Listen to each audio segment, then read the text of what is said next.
साहेब AC मध्ये बसणारी पोरं दंगलीमध्ये आज जात नाहीत, जातात तुमची आमची लेकरं, तुमची आमची भाऊ. म्हणून ही कविता, तिचं नाव चल दंगल समजून घेऊ. आदेश आले, अफवा आल्या, रंगीबिरंगी झेंडे आले, दगडासोबत धोंडे आले, कळपा कळपाना गेंडे आले, धर्मासाठी कडवे आले, मतांसाठी भडवे आले.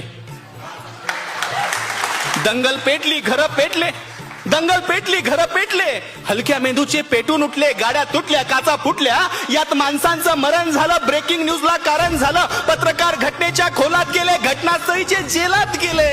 त्यांना जामीन द्यायला आलं कोण? झेंड्यावाले का धर्मावाले? आले माय बाप आणि भाऊ. चल दंगल समजून घेऊ, खरं खोटं तपासून पाहू. की हे जे काल झालं, हे जे काल झालं त्यात फक्त गरिबाचं हाल झालं. हे जे काल झालं त्यात फक्त गरिबाचं हाल झालं. पोलिसांना उडकली, त्यात सगळी पोरं अडकली. मग दाखल केस, दाखल शिक्षा, मग कशाची शाळा आणि कशाची परीक्षा.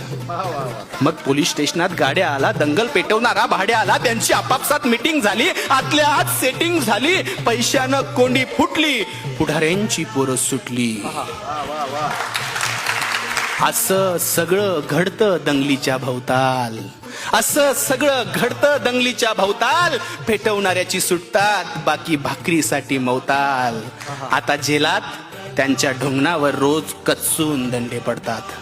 दादा हो, एकदा जाताना साहेबाला विचारा, कोलम कसा असतो, थर्ड डिग्री कसा असतो.